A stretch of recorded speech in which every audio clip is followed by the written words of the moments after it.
All right, guys, welcome back to this amazing channel. Today we have an incredible guest all the way in Hawaii. We are with Dan the Man, Dan McDonald at his home. How are you? I'm doing great. Well, thanks for coming on. Thanks, Jillian. Yeah, and thanks for welcoming us. You've been great helping us climb trees to get coconuts the last few days. You were living the life out here. I would say. Yeah, so 24 years on raw food pretty much, right? Yeah, so for the viewers who don't know you or just people who want like a recap, we're going to do a viewers Q&A. You guys have so many amazing questions, but how has raw food changed your life? Like where would you be right now if you never started the raw food path, and what has it done for you? God, I don't really know. It was really a very unique experience where I told you, I think, and I've said it 100 times, but I was just drunk and stoned on Capitol Hill. And I walked into this bookstore to get out of the rain. And this guy, he said, "You want to know the real truth?" And I go, "Well, sure, yeah." And so he hands me this $1 pamphlet about raw foods and fasting. Now, I had been, in the bodybuilding, I was thinking about foods, and I had actually been taking wheatgrass and drinking juice. So then, but of course, then I had a lot of other bad habits too. It was like this back and forth battle to try to get, myself together, and I would relapse and then I'd get back on track. But at this point, then I just took that book. I actually took that book and I went down to my parents, and they have a farm, and I read the book and I was just transformed. I can't say crazy. it. The only thing I can say, I don't know if it was a dream or what it was, but I was just visited by a light, and it just said, "This is what you're going to do." Wow. And it's crazy how it just happened like that. So like divinely. It's like, imagine that had never happened, It's like it was meant to be, right? I had never been in a spiritual bookstore or anything like that. What was the other crazy part of the story is I went back a couple years later and I said to the guy, I said, "How did you know to hand me that book?" And he goes, I don't know. I just hand the right book to the right person, because I saw him eating rice and chicken, and he asked me, he goes, "Was it a good book?" And I said, "Oh, you never read it?" And he goes, "No, I just hand the right book to the right person at the right time." Wow, crazy. And he had been working there for like 25 years, some old guy, and he wasn't healthy or anything like that. But I just thought that was pretty interesting too. Yeah. And thankfully it was only $1, because that's what the author did many years ago. He just said it's going to be $1 for forever. I love that. Yeah. And so I could afford it, because I literally I would live off like $5 a day at that time. I was really kind of broke. So that was pretty cool how that happened. And then I thought I was the only raw food person in the world. And believe me, I was not doing it right at all. I had no idea at all. Like a lot of nuts and stuff? That, and just, here's another weird thing. I mean, I would take just wheat and grind it, just raw wheat, grind it in the Vitamix and mix it with water and then put it on the griddle. And I thought that was raw food. Damn, that's hilarious. And but I was soaking the sunflower seeds, and I'd take the carrots and the beets and do the juicing, and I made the same salad every day for years. And I thought I was the only guy doing this on earth. Yeah. And my family thought I was nuts, and I was on the soapbox. Yeah. But then finally, after so much, they were just like, "Just shut up, dude," because I was stoked and I was getting better. I felt better right away, but I was like transformed just by the book itself. And this is the Essene Gospel of Peace. Is that right? Yeah. And I always have a copy with me. You're not the only one I've interviewed who said like that book is what sent them raw, totally changed their life. And then you went raw, like you found ways that worked. And then I'm assuming like you felt a big difference on the raw food versus how you used to eat. Did you? Obviously, right? Or you wouldn't stick to it for 24 years. I wasn't one of these people that had any kind of information or any group. It was just me. So it was me, an alcoholic drug addict who got this book and had been drinking juice. So it's a weird story. It's kind of like an alcoholic drug addict eating steamed vegetables and rice, bodybuilding, and then falling back into meth and other drugs and women. It was just this long, drawn out kind of, trying to get myself right. And I'm 24 years later, I'm beginning to understand what's been going on at a deep subconscious level Yeah. of what true healing and true regeneration is. And you probably feel like maybe you're not even getting started still, right? I feel like I think the preliminaries are out of the way. Mm-hmm.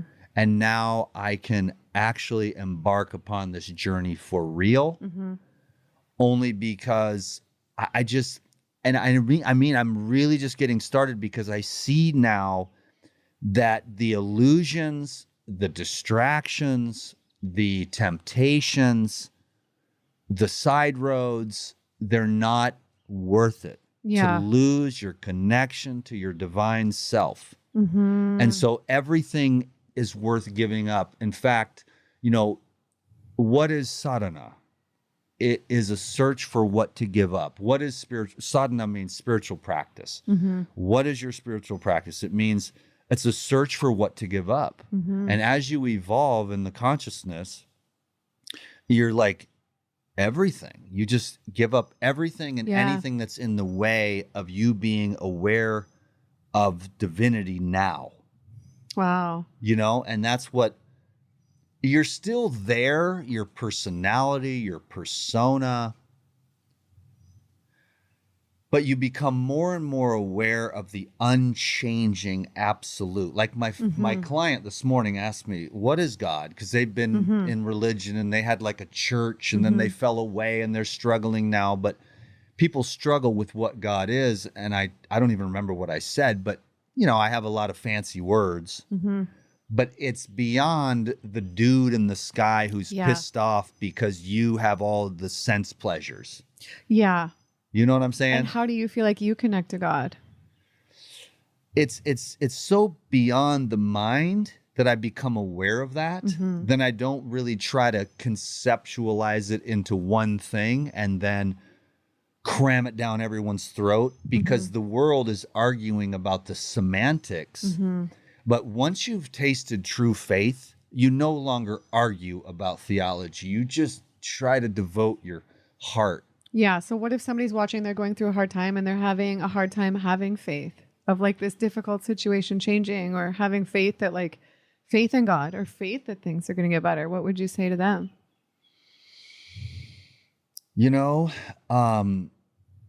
Sometimes God's grace is the challenging things Wow. Yeah. to refine you and drive you back. When you have the money and you have the cars and you have the looks and you have the lovers and you have the fame, why would you, your ego is satisfied, right? Mm-hmm.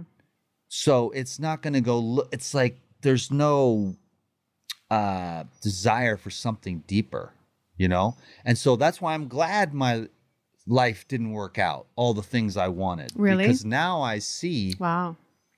that it was God's grace. I mean, it was like literally, like I think I told you about asking Jesus into my heart at 4 years old. Mm-hmm. You did. Yeah. Well, then Jesus was the one that kept my ass from, dying, because I had a lot of friends just plop over, like turn blue and fall over. Mm-hmm. Other things, violence and things like that. Somehow I'm still here after all those years. And I mean, I would do 2 or 3 times as much drugs as my friends and they'd pass out or OD. Crazy. Thank God you're And still I'm sitting here here going, oh, I'm screwed. I'm going to die.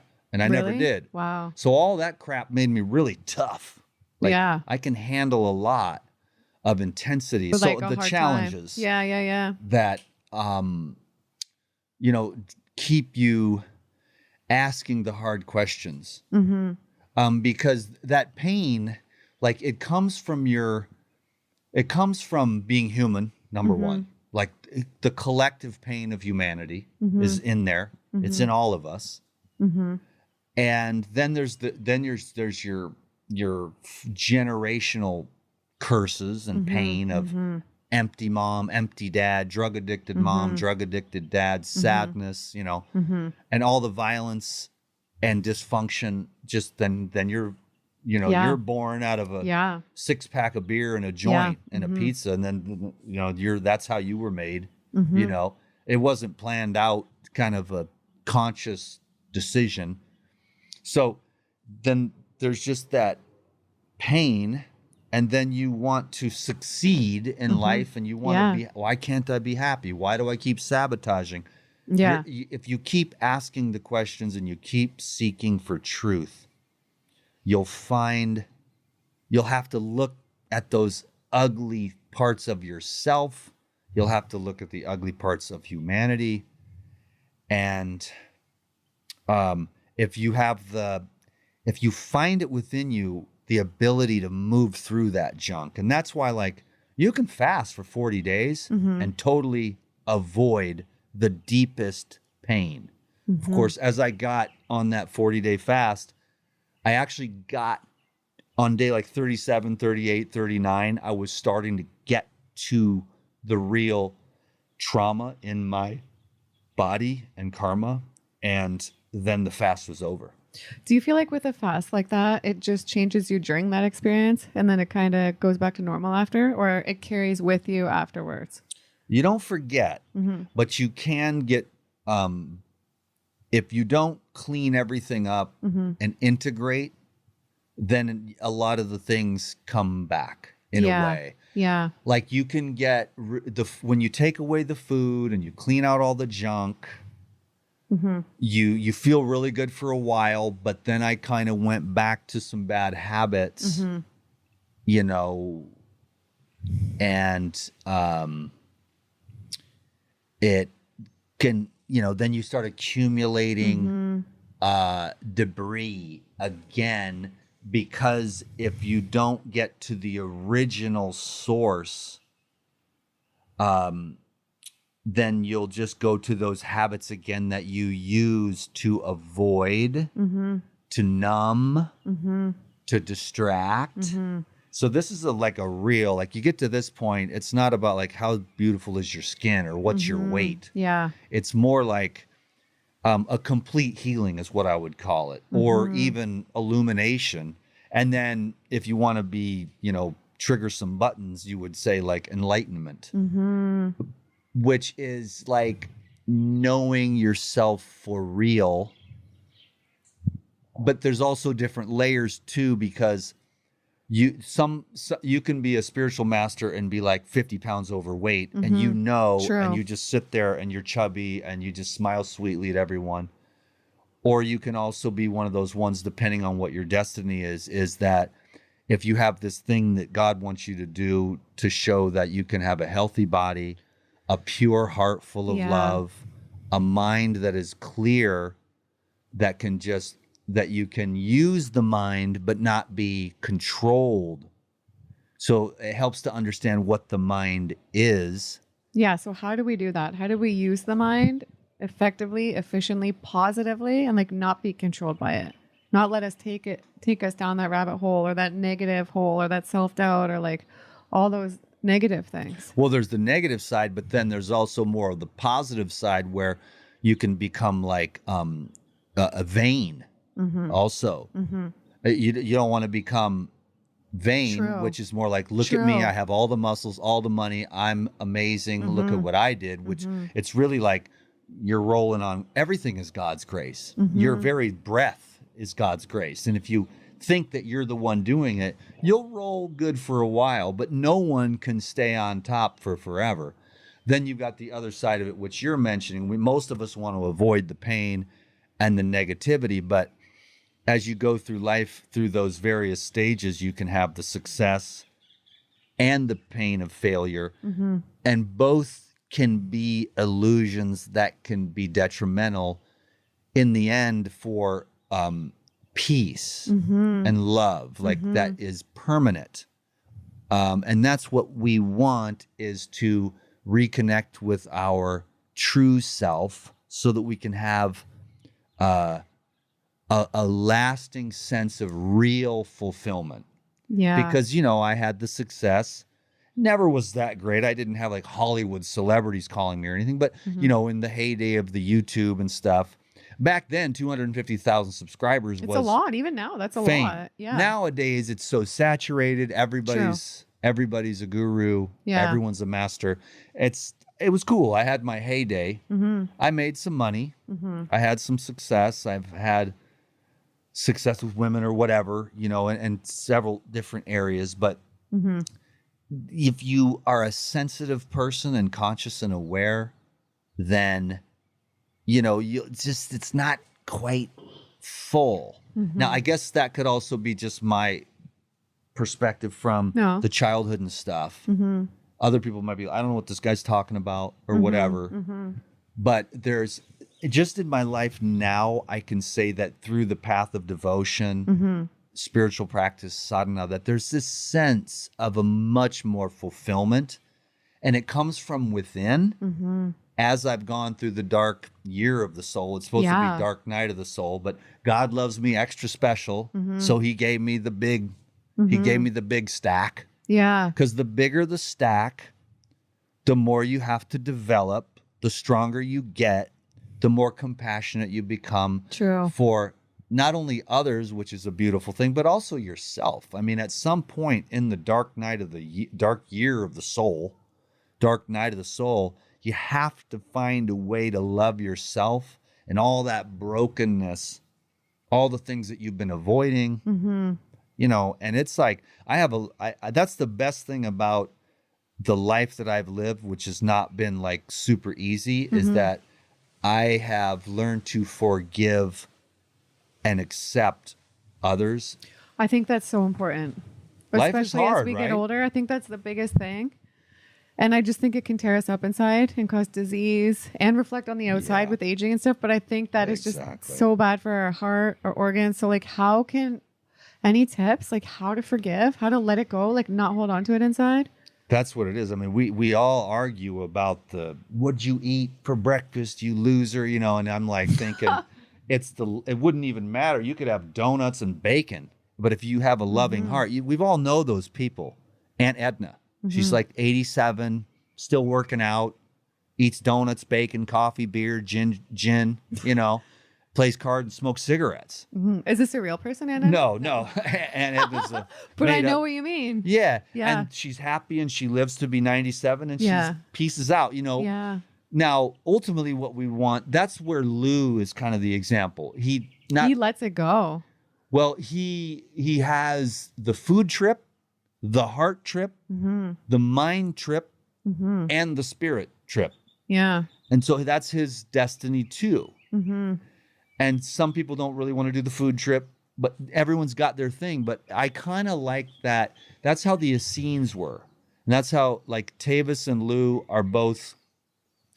Tavis is actually an official Essene minister. Lou just is that without him even knowing, because he did all this, then read the Gospel of Peace and said, yeah, of course, that's it. He had already done it. Yeah. So the Essenes were cool in that there were always these orders throughout history where they would emphasize one thing or another, but those the Essenes were fully integrated. They would use diet, fasting for healing. Then they would have the communions. They would practice forgiveness, love, compassion, service, karma yoga, and they would use the communions to keep the mind focused on the communions with the earth in the morning, the mother, and then the communions with the father in the evening. So it was an integrated, it was like a superhuman. They were creating superhumans because it's easy for us to say, I'm not the body, I'm not the mind, it doesn't matter what I eat. And on one level, it's true because it's going to die. But then if we really want to create an integrated society, we have to accept this thing too and the laws that are governed by it. I mean, about 100% of us, if we got hit by a train full speed, this thing would be broken and not work anymore.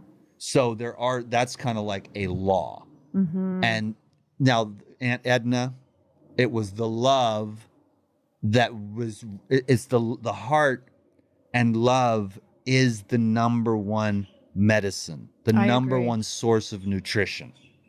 And that's why it's like everyone arguing about food. It's like, they haven't tasted the true nutrient yet. Yeah. And we all do it. I did it. I thought I had to be a niche marketer. And then I met all my friends and they're like, telling me all their stories, and everyone has a different experience. Like I'm flying on raw foods myself, but that's just my thing. So, you know. And I feel like on the raw foods though, it's easier to connect to your heart. Don't you feel like it for maybe not for everyone, but I would say for a lot of people and for the most people, right? Well, you know, it depends. I imagine. Sometimes maybe too much love too fast is too much. And we have to honor and respect everyone's journey, where they're at, how much they can handle, where they want to go. And when we, on the social media especially, no one in real life goes to the steakhouse and starts standing over someone's shoulder. But all day, every day, everyone's standing over your shoulder at the steakhouse, yelling at you for what you're eating. But it never happens in real life. So we've got two worlds. We've got the social media, then we've got reality. We go to our family's house. I go home. I make a chicken stir fry with fresh pineapple. My family loves it. You know, I don't eat it. My kids, Dad, I want some pizza. With cheese on it. No problem. I don't care. It's not me. I try to, you know, to set a good example.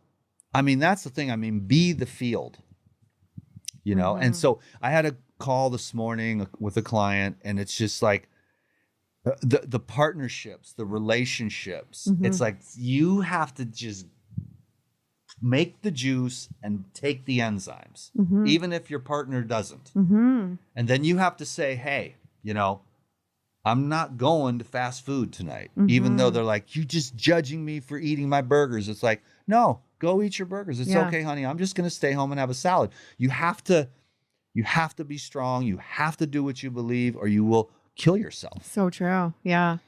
And do you ever disconnect from all that, from like the social media disconnect? Do you think it's important? To, like, more than anybody. I'm terrible. Yeah. I mean, I disappear for 2-3 months at a time. My viewers know that, because I got to love this guy, and social media is hard for me. I'm a highly sensitive person.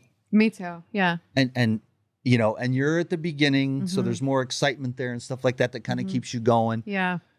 And I'm kind of a weirdo, and it's like, but I want to honor, it's like, who are you outside of social media? And I really don't think I fully know yet, but I have kind of began to see that, okay, Liferegerator's a character, you know, and I have a little role to play, and I pray to God, and I prayed to God. I'm on the side of a mountain fasting, and I said, God, what do you want me to do? And he's like, Paradigm. And I'm like, God, that's supplements. And it's like, just do it. Trust me, do it.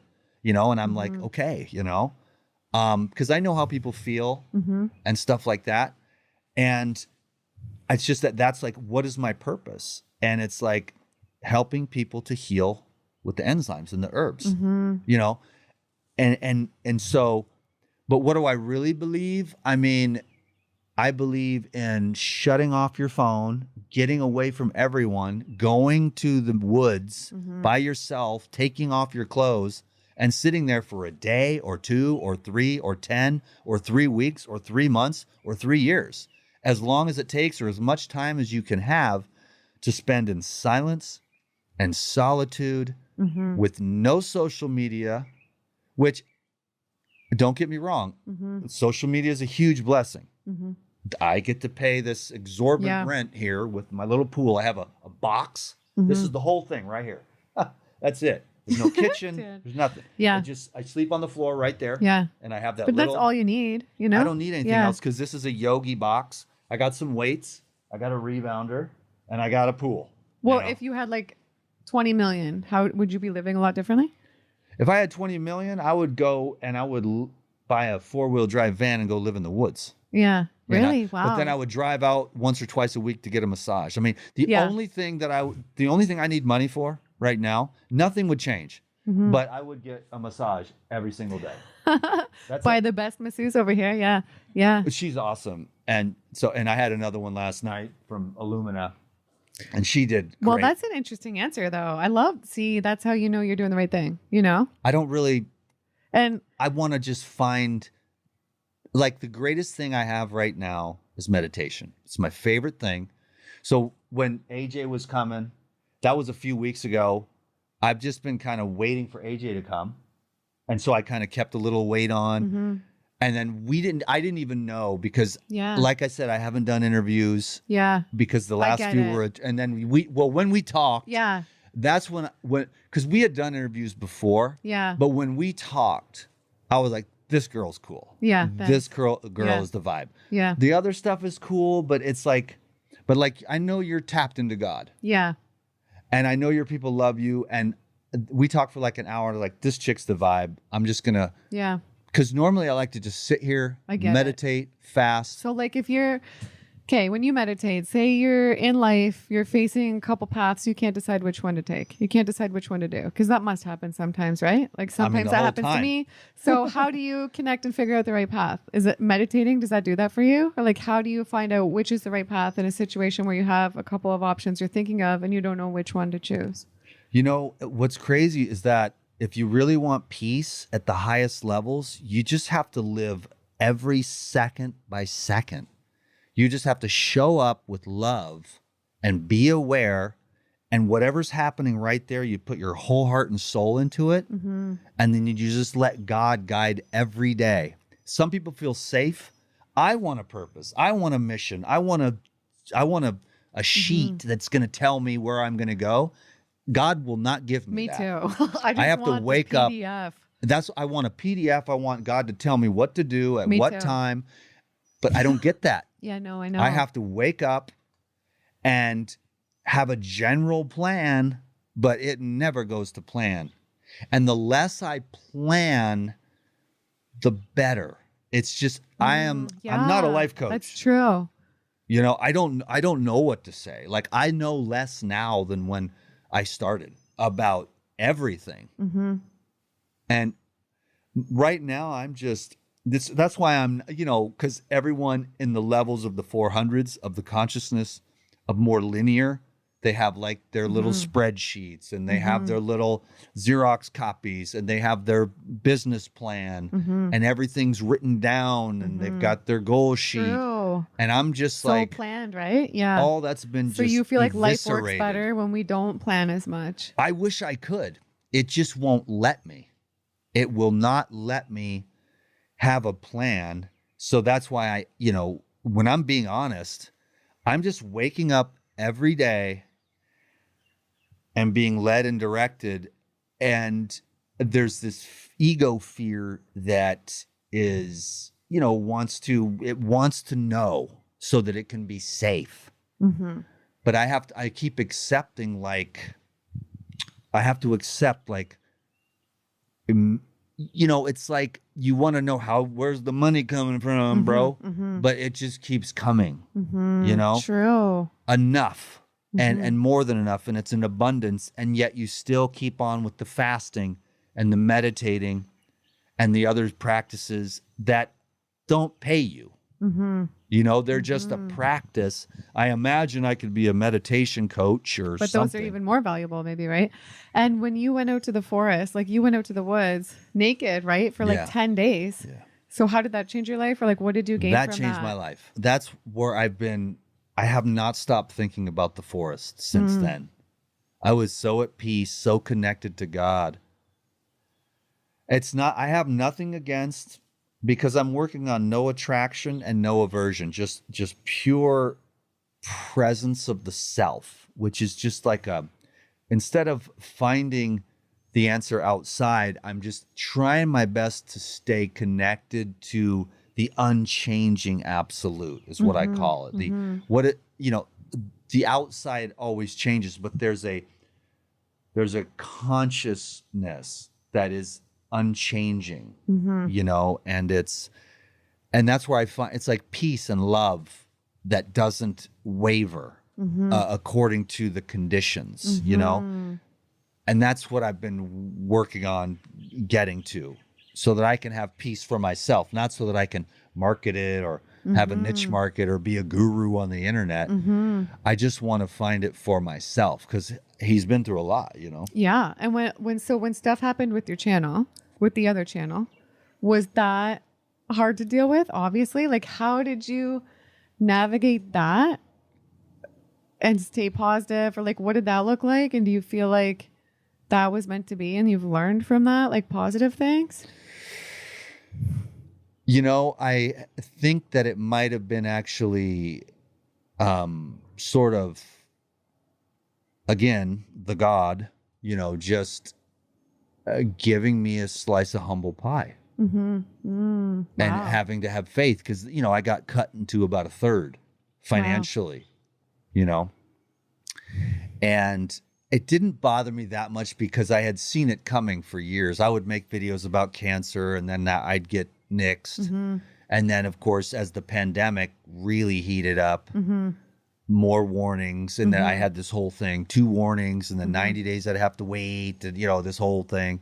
And finally, one day, some college kid just pulled my ripcord because they've got these college kids, liberal college kids paid by George Soros, investigating all of us domestic terrorists that are, us white nationals, the domestic threat. And you just got an email or something. And They just said, we're taking you down. And I said, why? And they were saying, we don't have to tell you, So I was like, well, okay. good for you. Still committing to content creation, because I think I would just stop. Because it's a lot. I see it's a lot of work. It's a lot of money. It's a lot of time. It's a lot of effort. And I do it because I love it. You too. But to start over, I don't know. It took me a minute, but I really wasn't bummed. They had taken it one time before years ago, and I was cool with it. So it was just a matter of time, because I'm aware of all the, all the underground conspiracy nuts that were taken down years ago. And I was just walking the razor's edge. So I was okay with that. Yeah. I am truly blessed. I mean, I have, just like all of us, I have unlimited and infinite potential. And I used to think I was lazy, but I think I'm just really intelligently walking this middle path. The craziest thing about Dan McDonald is that he is always free. I could stop this interview right now, put all this stuff in storage, and be on a plane tonight to Thailand. So that's how free I am, and that's how free I live. And freedom is my quality. Everyone has a virtue that is their number one, and freedom is mine. So freedom from, I don't owe anyone anything. I always pay cash. I own everything I own. And like I said, I could leave here tonight. That's something that matters to me, that I talk to people and in about 3 years with the divorce, then the house, then if I could sell all my stuff, then I could, then I got to get my grandma settled. And then I've got 4 dogs, and then all their stuff, not that having dogs or cats and things like that, but I'm just saying, for me, it's I live in a way that nobody owns me. That's good. Nobody's ever owned me. I can do what I want when I want. Yeah. And nobody owns me. Wow. And that's what I have kept, because that's what I want. And so, do I take a pay cut? Sure. But because when you sign the big contracts for $1 million, or when you have the big deal to deal with, you're locked in. True. And I want to go bug out if I want to, or if I want to fly to Thailand, or if I want to go to the hot springs for a month, or if I want to go to the woods. I've set my life up to be able to follow the path of regeneration. And I've lived that way for 24 years. Wow, Dad. And I'm barely gotten started on this path because I had to see all the preliminary stuff that was in my way, which was very unconscious. And as I've gone on the path of the meditation, the fasting, I call it semen retention, but it's brahmacharya or continence. There's 100 names for it, but your sexual energy is your life current. And, I have this thing, women are like a drug to me, just like drugs are like a drug and food is like a drug. And I've had to get a handle on all this stuff. And now that I see that is such a powerful, I think that if anything, aside from the love being the most powerful field of energy in our human space, that the sexual energy is the creative energy, which is the virility and the vitality, which drives us on, because obviously life is here to procreate. And so if you can either go down and out with it, or you can go in and up with it. And that was another thing I learned from the Gospel of Peace. So I learned about fasting, raw food, semen retention, and meditation all in one $1 pamphlet 24 years ago. And I have been struggling to live up to those standards ever since. Wow. And I was way low on the totem pole, you know? So for some, it might have been a little bit easier. And I've just been dealing with literally like a demonic energy, which is, you know, the demon is that you're a piece of shit. You're worthless. You're not lovable.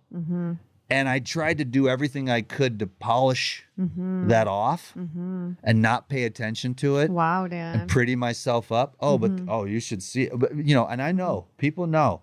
You go by yourself, you're having a bad day, your boyfriend left you, your cat died, you lost your job, and you got nowhere to go but just to sit there with your own self, and you're tired of the drugs, and you're getting off the drugs, and you're not going to go eat pizza, and you're not going to go out drinking, you're not going to smoke a joint, you're not going to jerk off, you're not going to play video games, you're actually going to sit there with your feelings. That's when that old demon comes up and says, you are a piece of shit, you are unworthy. And you have to feel that, and you have to see that there. And you say, wow, that is in me. And that has always been in me. And I don't know if it's in all of us. I think so. Not all of us, a lot of us, I think, you know? But the parents, and because what happened in this guy's little case, the little dude was like, mommy doesn't love you, daddy doesn't love you, you did something wrong, it's your fault. And I've been blaming myself. And that's what I'm really working on. And it's gotten way better because I've seen it, and I open my arms and my heart to it, even though it is like a demon. I get it. It's crazy though, because when we're a kid or like a teenager, you don't think when we're this age in our 40s or 50s, like we carry that still, you know, but we do, or we can, you know, because we push it down so much. And then the level of sophistication that the unconscious will use to keep that stuff hidden, it's unbelievably sophisticated. And so the people are delusional. They're screaming at you they're screaming at, it's projection. Yeah. They're screaming at you about what you're doing when they're doing the exact same thing, and they can't see it. Yeah. You have to be one of these kinds of people that's like, I want to do this for myself. I want to be free. So that's another tenet of the freedom, is freedom from hating myself, freedom from those demons, even freedom from the positive parts of the ego, because that too can keep you trapped. If you're beautiful, if you have the perfect skin, if you have the perfect body, if you have all the money, if you have the cars. Attached to that, right? Yeah. And then you lose that, and then you feel like you lose yourself. You know what I mean? You identify with that too, but in the back of your mind, you're like, if I lost the cars, if I lost the beauty, lost the hair. How do we free ourselves from fear so that love that is the true power, that it gives us eternal life? You know, love doesn't die, you know, and if we have that, then we, you know, everything goes much better. We attract. And then we are also, our cup is overflowing. And then when something goes, we can let it go instead of clinging to a toxic relationship, clinging to all these bad habits. Have you done that before? Clung to a toxic relationship? I didn't have super severe issues with that, but I would just stay because I didn't want to feel the abandonment. And so I've actually been with I couldn't complain about one single woman. I've been with quite a few, but I would say that I look back and I love them all. That's nice. That's good. Because no one did anything wrong. I forgive easily. And most of the time I kind of blame myself, but it's two people, and their dysfunction is attracted. And then if you find somebody and they're conscious and you're conscious, then you can work it out. Yeah. And you love, it's the perfect opportunity to develop real unconditional love. And the people, they take it for granted that they have like a husband or a wife of 10, 15, 20, 30 years, and they get a little bored and like their libido goes down and they're like, I'm not even attracted to him anymore. It's like, you're 60. What did you think? You're going to be just this dripping wet vixen the rest of your life, Dripping wet you know, vixen. and the dude, he's like, well, Yeah. he doesn't There's get a lot of divorces now, and a lot of, do you think we're meant to be with one person? you know, that's a broad subject, of course, but you know, there's a lot to the relationship thing, you know, twin flames, soulmates, karmics, you know, I mean, but you know, if you can find someone that's worthy of your love so that you can learn how to love, there's the highest level of love is putting the other before yourself. Yeah. Which the counselors and the psychiatrists will say you can't do that. But if you're truly a spiritual being with an overflowing cup, you can do that. Most of the psychiatrists are in the 2, 3, 4th dimension of limited linear. But as you enter into the 5th dimension of love, you can, you know, because we think that, oh, he doesn't give me 10 orgasms anymore, I don't think I love him. It's like, come on, we just are so kind of low vibe. We're not aware of our own inner, you know, reservoir. And I'm only just a beginner, but I'm beginning to see it a little more. And it's really meditation. It's a daily meditation practice for 6 years now, and dibbly dabbling. But when I did the 40-day fast, God was like, you're going to meditate now. And I got a meditation book. I took it seriously. Now I really look forward to it. It's a practice. Like yoga's a practice. Your raw foods is a practice. Your relationship is a practice. And so the I lost my train of thought. We dropped something. But people were asking too if you're single, or like, do you want a partner? Do you feel like fulfilled when you have a partner? Do you eventually want to have a partner? And if you don't want to share too, I can cut it. No, I'm like, no, that's I will fine. cut whatever my guest doesn't want to talk about. Honestly, I'm more concerned with other people. I really want to help other people. Like, I'm single now, and my advice would be, don't be a dick. You know, like but the thing That's is, good advice. Well, I was just asleep. And if you have your wife, or if you have your husband, or if you have your girlfriend, or whatever it is, don't be sleepwalking. Like, you mean taking them for granted, kind of? Yes. Wow. Because you might one day wake up with a shattered heart when that person walks out and you realize that you've been sleepwalking. That's powerful, Dan. Yeah. Well, I was sleepwalking. And I'm sorry. I have to give you a hug. Oh, I get it. Sorry. well, I know sometimes you have. Oh, I know relationships aren't easy. We've been together since I was 17. I'm 42, 25 years. And like the first Leave 15, this in, even we the never, tears, okay? The first 15, we never fought. Yeah. And it's almost like when we used to drink together, and like we were like this, right? And then when I stopped drinking and the lifestyle changed, like the relationship did change, and a lot changed then too. We had 2 kids. When you have kids, that changes everything too. It's not even a lifestyle change, and it's been like ups and downs. It's been hard, you know. Yeah. You better leave this in, Kevin. Yeah, the tears. We will. He doesn't cut anything until I watch it back, and then I say, "Okay, can you cut this?" Okay, this, cool. this? Because the people need to see, and I know we talked a little bit about that, and I've just sort of honestly been praying for you. Well, that's so nice. Because I see something with you too, and we've talked before. I think that's the before nicest thing interviews. anyone can do for you is pray for you. When somebody says that to me, I just think that's Relationships. We've been are tough. trying though. We've been really good lately. Because he travels too, right? He usually travels like 95% of the time, like gone for like 1, 2, 3 months at a time, and then back for like a few days. I think no matter how good your connection or your relationship, like that is so hard to deal with. That's caused so many problems. Really? And then the last couple months, like that much time apart, not seeing each other. How much time? Like a couple months at a time. Oh, because he travels that's for quite work a bit. and then together for a couple days. When you have kids, and then I'm at home with the kids, and then he's on the road.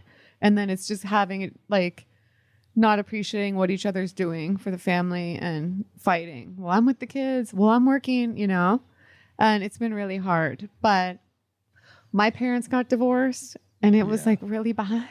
Yeah. Like all I ever wanted was my parents back together. Like it's all I ever wanted, even as an adult. Yeah. So like I know like the value of like a family unit. Like it's more important than anything. Right. So I keep trying, and we do have love. Like there's love there and we have connection. I think it has been hard though, having like the different lifestyles, you know. I think that has been very hard because there's like different vibrations on the different lifestyles. But he's so supportive of my lifestyle and my work, like the most supportive person. Like, how can I help you with this? Help me build my website. He knows it's like the way, and knows like it helps people. So like I love him. Like I want to make it work. I keep trying. It's just, it's been like a Stop trying. It's been a lot of fighting. Like, and I'm just not, stop trying. I don't know. Yeah. Just love him. Yeah. He's a good guy. I don't even know him. I can just see his picture. He's a good guy. I can see his picture and I know Sorry, I'm crying. Yeah, he's a good guy. Yeah. I mean, that's what I'm saying. And then people are so petty. They don't see the love, the connection, and they let these little tiny things that are nothing in the big scope of what we really are, which is just, we are just pure love. Underneath all the shit that we get believed from the soap operas and the stupid crap on the internet. That's why we just maybe need to go in the forest sometimes. Disconnect. We're so overstimulated, right? That's It's hard to like figure out what our soul wants, what we're feeling, what we're really thinking, what our highest self really wants and feels. Sometimes it's just, I know for me, living in the city, even coming here to Hawaii, I feel like, whoa, I needed this. And that's not even, imagine going in the forest. That's probably what I really need. 365 days in the forest, I probably need. It's what we all really actually need. We may not all get that. And yet we have the ability as spiritual beings to create solitude wherever we are. And that's what we're working on with the more, instead of always, I mean, like I've said on several of the last videos, the diet is a spoke on the wheel. But it's like we can emphasize that, and then there's a lot of drama there, and there's a lot of ego there and stuff like that. But it's these other skills that we need to develop. We don't want to get like too mono-focused on like, what's your diet? And it's like, well, actually, you know, are you cultivating love? Are you, you know, it's just, there's so much going on in our world I do have the heart of compassion. I haven't really made a lot of videos about that yet. I'm still kind of stuck with the Liferegenerator raw food niche. I try to throw it into the videos and it's okay. Like that's kind of what I'm supposed to do, is like, hey, eat real food. It's good for you. And then here's these enzymes. It'll help to clean out all the trash, you know, and clean your blood out and you'll feel better. And so, you know, but then there's just like so much more, like the relationships. I mean, I had a consult this morning, you know, it's like we are, as a species, I don't know if we're getting more and more dysfunctional or if I'm getting more and more in tune and you know, getting more and more solid with myself, because when I was sleepwalking and my person left, that's been the dark year of the soul, and it's been the greatest year of growth and compassion. So the worst things that happen can actually end up being the best things. And then I, you know, so I won't go too much into that, but I am single, but I'm in love with God. And so if there is anything, it's going to be like God first. Worship God first. Yeah. It has to be, that has to be the whole, like, because I wouldn't want to stop this sadhana. I feel too good. That was the thing. I mean, this is a lot, but you can leave this too. But I was just, my person let me practice semen retention and was supportive of that, where the other women subconsciously want your seed as some kind of validation. And then you're just weak. And these dudes are addicted to porn. Now we're addicted to these AI girlfriends. I won't do it. I don't do porn. I don't do masturbation. I mean, trust me, it's not easy because I am healthy. Why? Because the desires just get out of control. Oh my God, I go to yoga and there's this big plump thing in my face. You know, it's like camel toe pop, you know, slammo. And you're like, you know, your but stomach gets tight. You know? Then if you withdraw though and you don't do all that, it's not as intense like that. it controls it more? You have to learn to control it everywhere you go. So I have to keep changing my mind to go from, because I love women. They're beautiful. They're the greatest creation of all. And the shape, the dudes know. They're like, they see the shape and it goes bing, bing, bing, bing, bing, bing. And then it tells you mate, procreate, boonga, boonga. You know, we're like cavemen forever. Yeah. But to cultivate this, you know that your relationship with God fulfills you. Yeah. If you have a partner that loves God as much as you do, then you're going to be stoked because then you're both like, yo, it's God. Like, what do you need? Like, I need a vacation. Like, I need a massage. I need to meditate. I need to take a fast. Yeah. You know, there's going to be a support for the cultivation of spiritual practice, sadhana, and the perfection of our connection and our surrender to the divine. Then the whole thing gets better, but it's an internal job, and only you can take that energy, that sexual energy, and just choose to go upwards with it. Because we can transmute that, they say, right? Like 100%. you transmute it to other things, and then become I'm just at the so cost. powerful with that, right? Yeah. It's like you go from a lifetime of habits of being a young man. I mean, I had weird stuff happen in childhood. I had my first girlfriend at 14.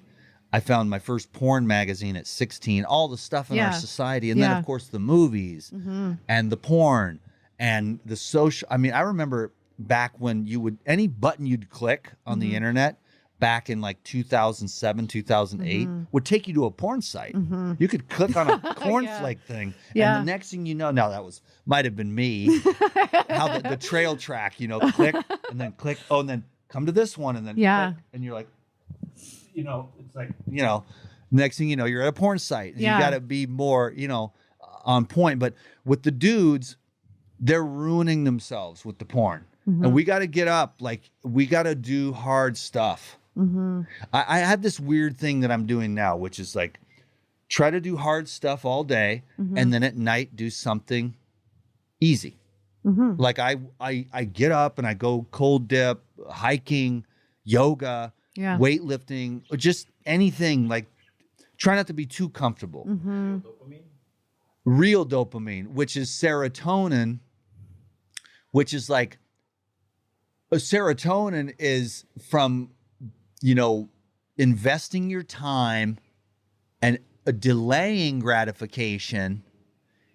And then you have the serotonin, which is satisfaction. The dopamine is like, oh, I'll just get this pizza right now. It's morning. It's 7 a.m. or whatever, 11. Let's get some tasty pizza. I'm not even hungry.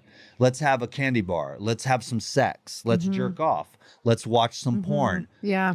The more of that crap you put off, just like, don't do anything.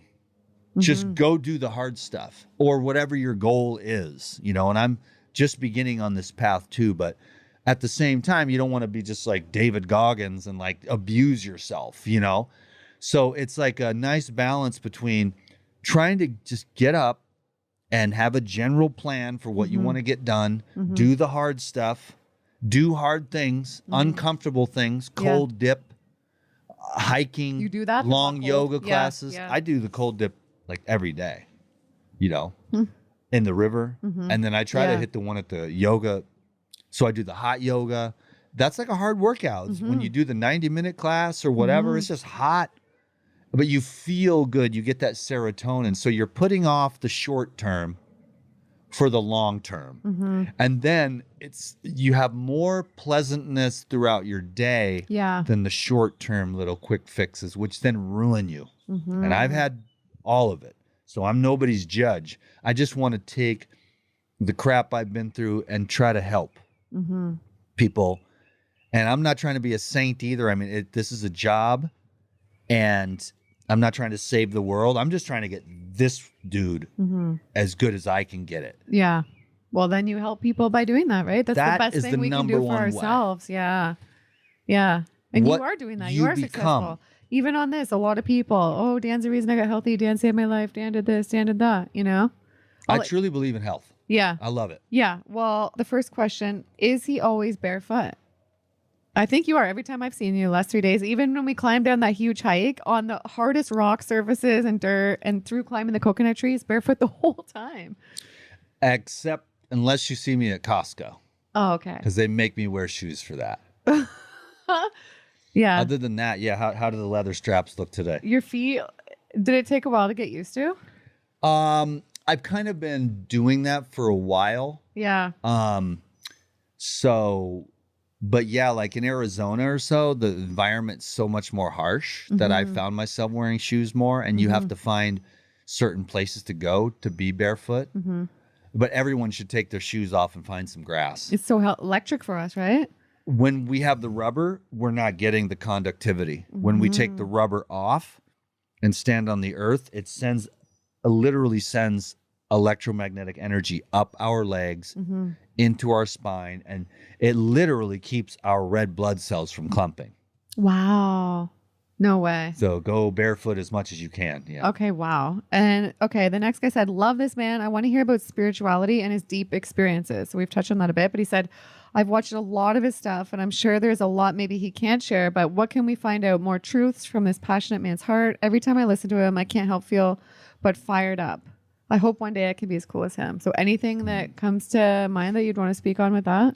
That's sweet. For me, I just want to love God. And that's doesn't make any sense because God is love and we are that. There's only one here. Yeah. There's only the one. God is loving itself through us, trying to. Yeah. All we have to do is have the courage and the faith to get out of the way. And what is in the way? The mind. All the concepts that we're enamored of our own thinkingness. My concepts are better than your concepts, you loser. How could you have 12% protein when it can only be 10? And it's so true, you spend 30, 40 years arguing with the people that have more than 10% protein or whatever. I don't mean to make fun of Doug Graham. No, but I know Doug Graham is awesome. Yeah. And 80-10-10 is Yeah, awesome. Yeah. But I'm a no concept guy. I'm trying to relinquish all of it. I just want to be like a silent blob of love. That's where I'm headed. I'm a talker. But that's my job. Yeah, sometimes our brains get in the way and the concepts. It's like sometimes I have a hard time understanding, like, I love God so much, and sometimes I have such a hard time understanding how can God be in all places at all times. That's where I'm like, I can't understand this with my brain. You know what I mean? You ever thought about that? I mean, it's cool though, but I kind of can. I can't. I'm not there. Yeah. I just see it. I know it. There is like, this is God. The space between us is God. This is God. It's all one homogeneous God creation. And then each individual consciousness has its perception. But you can understand that, but then you can also realize that this perception is very limited, and you get drawn to the inner, to the deeper, to the waves, the infinite waves of the self. And so instead of looking for God outwards, which obviously it is, the experience that we will have is immanent. Of course, it's transcendent, but that's usually we like, God is the big mean guy up in the sky. But actually, God is the very core of your being. And it's just looking for you through it. Everyone's seeking their source. And so that's why I try not to be a dick and say the guy with the 27 cars, that's his way. Yeah. The porn addict, that's how he's trying to find God. He doesn't know any other better way. All the dopamine addiction is just everybody trying to find a little bit of pleasantness. It is. And God and the source is the ultimate pleasantness. And so I will never be able to judge anyone because we were just looking for 1 second of peace. And that's how it is with the weed or the alcohol or the other drugs and all of it. You get a moment where the craving is gone and you have peace for just a little while. Like the pothead craves their weed. And then finally it's 4:20 and they're home from work. And it's been one of those grumpy ass, crumpy ass days. And he gets his 420, and for an hour or two, he gets peace. Mm-hmm. Then, of course, then all the crap that he's avoiding, the pothead, because the weed is the suppression of the heart, is still there. We're trying to really detox and feel and accept everything and not take it personally. Like, we are so programmed to avoid pain and chase pleasure, but the master sits in the middle and sees through the illusion of both. Wow, that's well said. And allows the vacillation of pleasure and pain without being moved by it. And that's why the meditation or contemplation or discrimination, whatever you want to call it, just meditation is kind of inward. Contemplation is sort of and then the contemplation eventually leads you back to the center. Yeah. The meditation is you just sit and you go to the center and you develop that talent. The contemplation is something you can do throughout your day. Yeah. Oh, it's this or is it that? And then you say, is it her fault or is it my fault? And you're like, oh, it's both of us. And then what can you do on your end? Yeah. To not be a part, not to add to the problem. You know, we can make a lot of peace. Like, it's, I have a zero drama life. It's kind of weird how That's good. The other people are like, there's so much drama. It's just because I just don't want it. Yeah. So I don't attract it and I don't put up with it. If someone's like going drama, I'm like, peace. They're like, what are you doing? Don't you want to get involved in my drama? Yeah. I'm like, about 2 headaches worth. No, 0% chance. I love that. Yeah. You know, and they walk away and they're crying and bitching and you just don't, there's zero tolerance for that. That's good. Don't feed into it, right? You have Don't to give love it energy, yourself right? enough. Yeah, that makes sense. Okay. And somebody said, Dan, what's your advice for folks who keep getting clean and raw and then going back to the standard American diet? How can I break the cycle? That's kind of what the whole gist of the video is that because it's like 2 steps forward, 1 step back. You know, the DTM, 2 steps forward, 1 step back. You know, I'll write a book one day and you'll all be in shock and awe. But no, I've had a few relapses and stuff like that, you know, and I get it. And it's because of that demon that we talked about in the very beginning. If everything is going the way you want and your ego is getting what it wants, but that doesn't mean that you've dealt. You know how you can get it how you want it for a while. My money's up. My relationship is good. I got my new car, my new job. My social media is going great. I got a lot of likes on that last video. Things are going your way. Yeah. Well, what if, you know, the universe has another plan to shock and awe you into a new direction, Dark Night of the Soul style? Then you, or, you know, we have a mutual friend. His mom died. He went, you know, off the rails.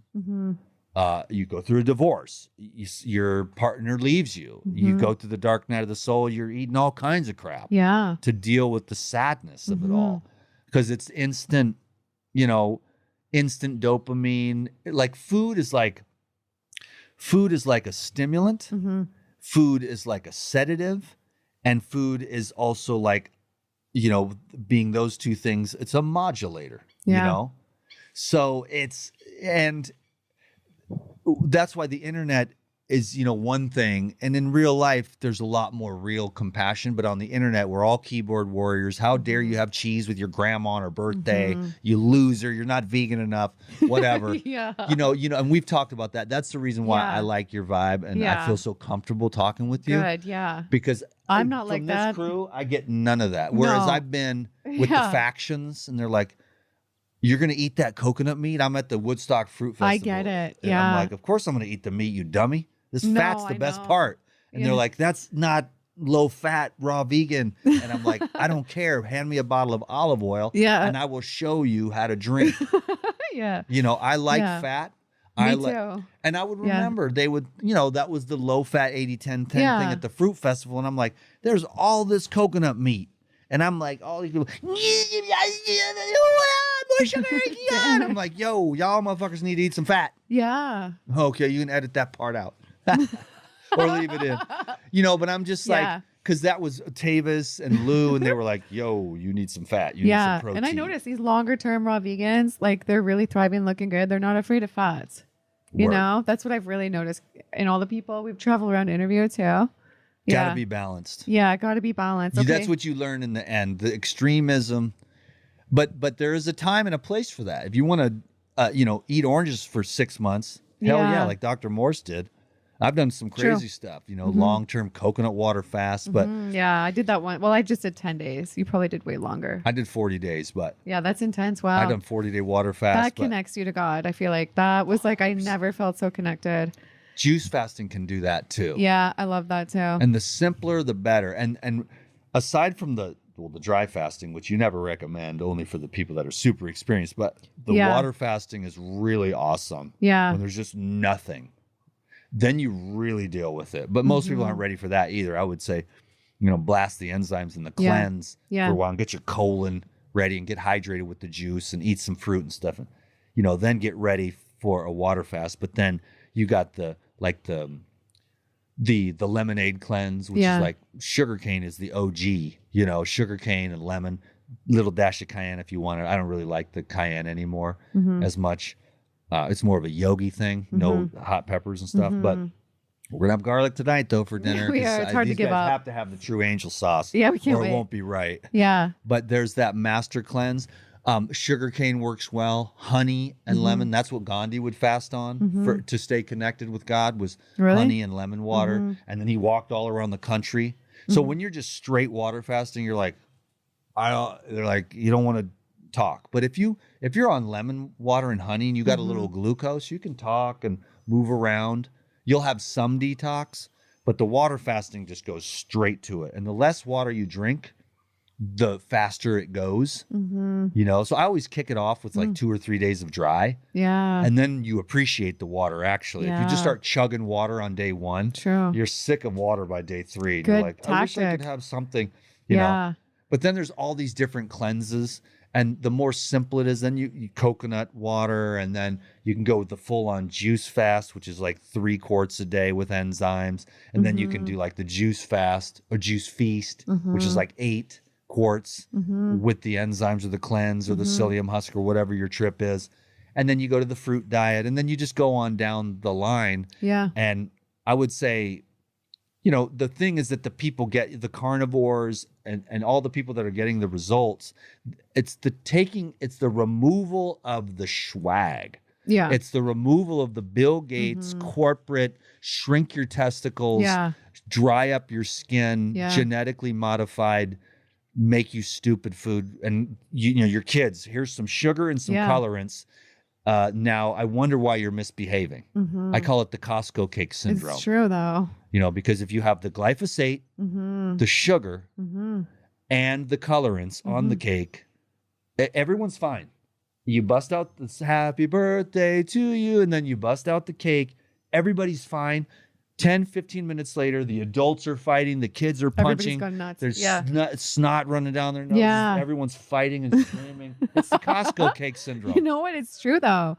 It is so true. Last night we had dinner with a family here in Hawaii. They're raw vegan. Their kids are raw vegan. Word. I have never seen such a perfect family and such chill kids that are just so happy and playful and like none of that like spaz attacks and meltdowns and She's an expert in kids. Yeah. And the kids are I know that was pretty incredible. And smart kids. Yeah. Somebody asked, I love Dan, ask him, what is the best way to clean your energy after a difficult breakup and be able to love again? What you have to do is you have to feel everything. Unfortunately. You really do. And you might as well, right? We might as well all get used to it, because I tried to avoid it for like decades. And then I finally went through this whole journey. And once and for all, I was just crushed, destroyed. And that was about a year ago. And I'm just finally coming out on the mend. And I had to lay here for 3 months on this bed crying, because it was everything that I was avoiding. It was, you're not worthy, fear of abandonment, you're not lovable, And it was all of it that I was trying to hide by being famous and being liked and making money and being fit and having nice skin and, and being healthy. And then finally I had to go through it. And so this year has been a great year for humility. Like, I'm like the most humble person that I know. No, I'm just kidding. That's a joke. Everybody's got to love that one, right? But no, I mean, I've been busted down, but then as I slowly, it was darkness forever, hopeless. You'll never like be sometimes loved. in those dark times, you literally feel like it'll never end and your world is literally over, you know? And because you've done the alcohol and you had the childhood. Yeah. That's why I think you've got the people. And I've been there where I've been like, I just want to give up. Like, I don't want to do this anymore. You're not up here with all this pomp and putting people down. Like, oh, you had some crackers, you loser, Imagine. Whatever kind of piece of crap would I be? Like, Imagine. I'm so sorry. I had some chicken with my, at my uncle's barbecue vegan. Or whatever. And people are always apologizing to me. And I'm like, dude, man, you're a nurse. You work 15 hours a day. You don't owe me an apology. You're eating the meat because it's a stimulant. And these environments suck. So everyone needs to really love themselves. And all the other people need to realize that, oh, I'm an influencer at home. I got all day to make juice. This other lady, she's a registered nurse, works 12 hours a day and has 4 kids. And so, she needs to be nice with herself. Yeah. And then we don't want to judge her because I'm an influencer. I sit at home, I make juice. I made enough juice for everybody today. I got time. I got freedom. And I had to learn all that, plus it's a priority. Plus I can do it with my eyes closed. Yeah. And plus I can go all day without food. I can go weeks without food and keep going and still. Yeah. So I have developed a lot of, inner strength, but I've also developed a lot of compassion through the dark night of the soul for everyone, because the divorces, the job losses, the awakenings, the dark nights of the soul. For me, like doing all this talking is cool because it's fun, but it's just love. That's all I want to do. This is not just talking, kissing people's ass. Like, I know. All I care about is love. Yeah. And I got a juicer and I've been doing this and I really feel well. Seriously, thank God you took this path though. Because I can't imagine if you stuck to the drugs and everything. Imagine how different you look, feel, your soul, your insides, your thoughts. Yeah. I can't even imagine right now. I'd probably be dead because I was so hardcore. Yeah. So I was extreme drug, but then I went extreme raw, but now I'm more chill and I'm kind of like that. I'm kind of all or nothing. And I've had to learn how to stay in the middle. And I think that's true for all of us. How can we find ourselves in the center, in the balance? Yes, maybe we went off the rails and we need to take 10 or 21 days and do a water fast to come back to the center, and maybe we can't be all raw or all vegan, but it doesn't mean that, we should judge or criticize anyone. Yeah, no. Like I'm so lucky with my finances and my skills as a chef. And it's so easy for me where I have friends that are like, I love the juice, but I don't want to do it all day. And I'm like, I have no problem with that. So I know that it's just a lot of words, but it's just really it's just love. It's just really, at the end of the day, that's the only thing that truly in the end matters, as far as if you have the love, the world will roll out the red carpet. People will want to be around you. They'll want to pay you for your services. So true. Yeah. They don't care if you're a master. It's energy.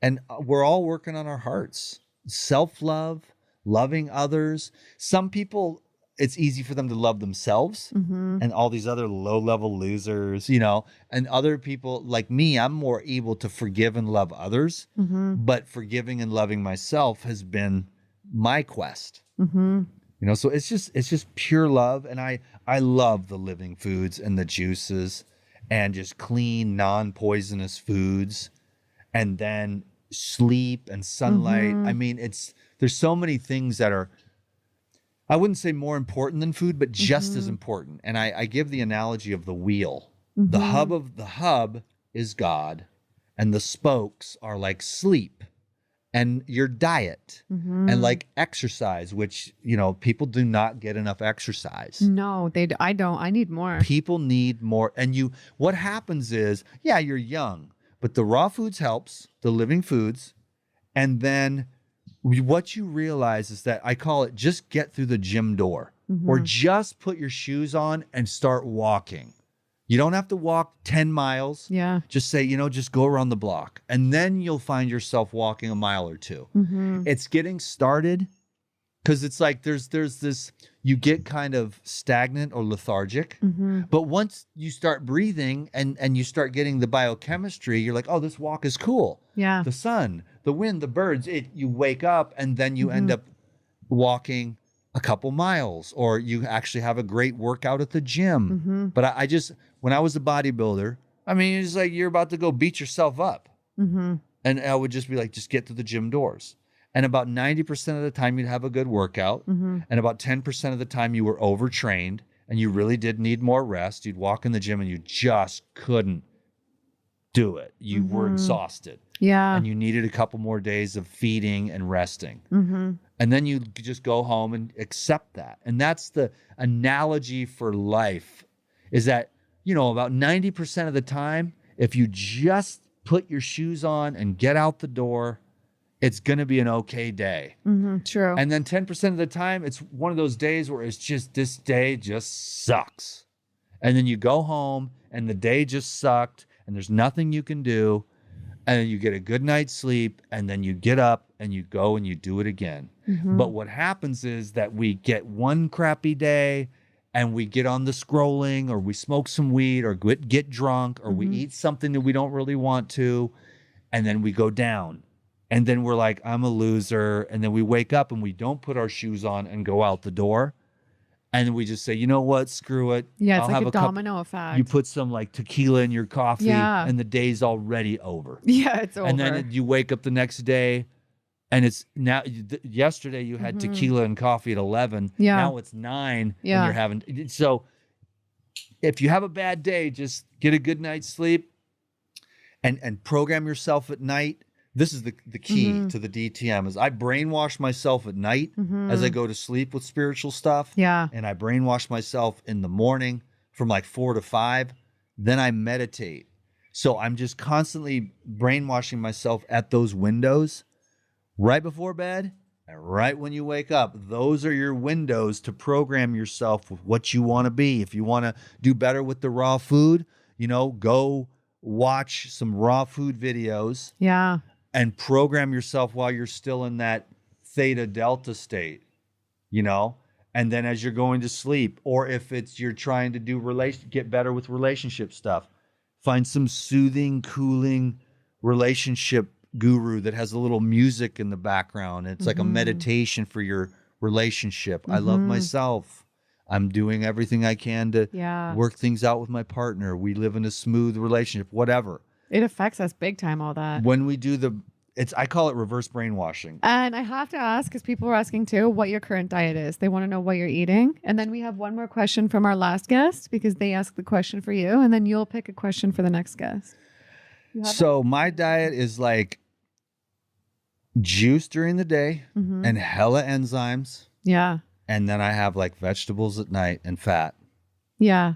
Cool. I mean, it's basically like juice, salad. Yeah.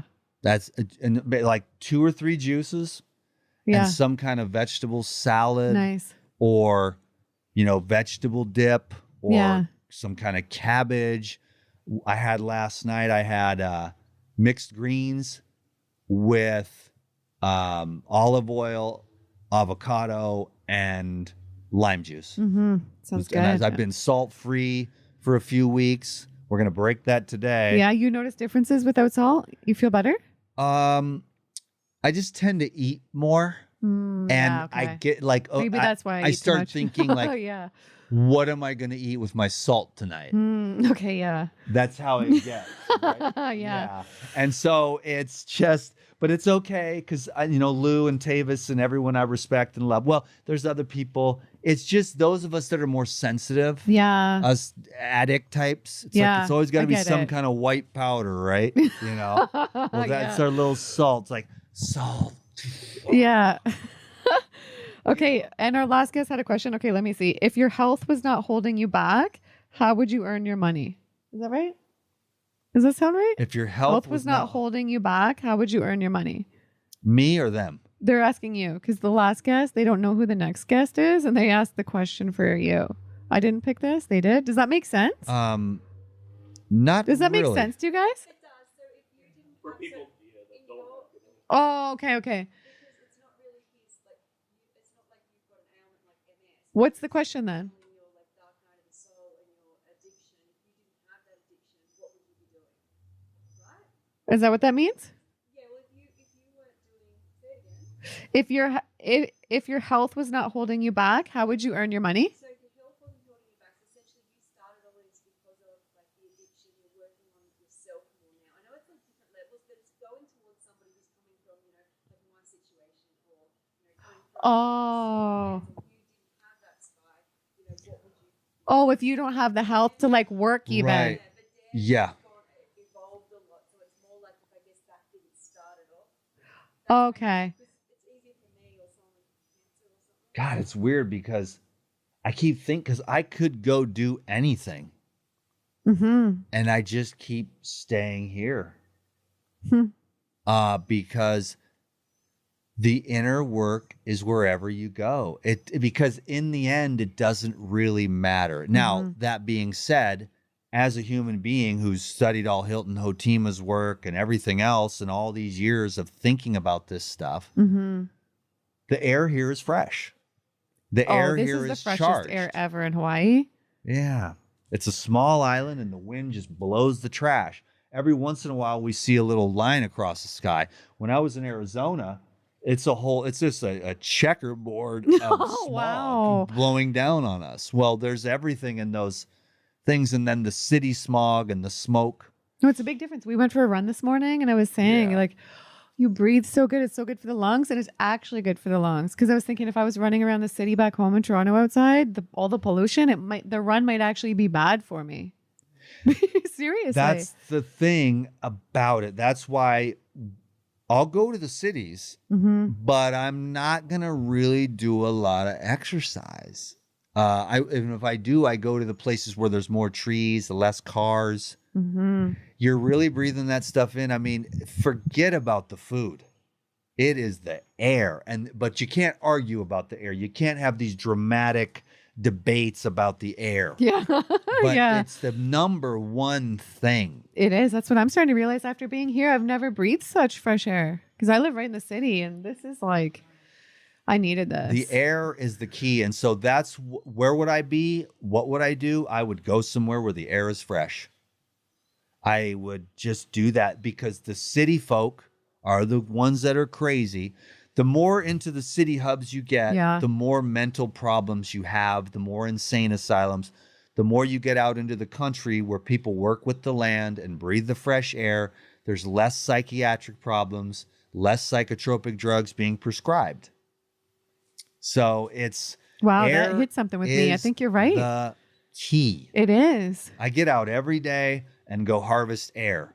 And then what I do with the food is I just try to use like, how can I stimulate this meat sack with these liquids, the sugar?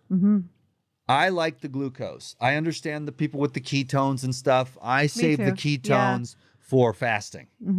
Even though I don't really honestly believe that, but people give me hell every which way to blues because they don't understand. But that's a long ass conversation, which is really fascinating. But I learned this on top of a mountain, fasting naked in the wilderness by myself, drinking snow melt. And it's just, there's crap there or it's just being taken out. It doesn't matter the 9 billion, trillion, zillion, mechanisms that you can look at through a microscope. It's just like when you stop eating, all the sludge starts leaving. Now, can you handle it? And that's the thing. And so you call it ketosis, you call it autophagy, you call it a million different things, but it's just the refinement of the tissues. Anyways, that's a whole other conversation. I've got some stuff coming on that too, but I don't know where else I would be.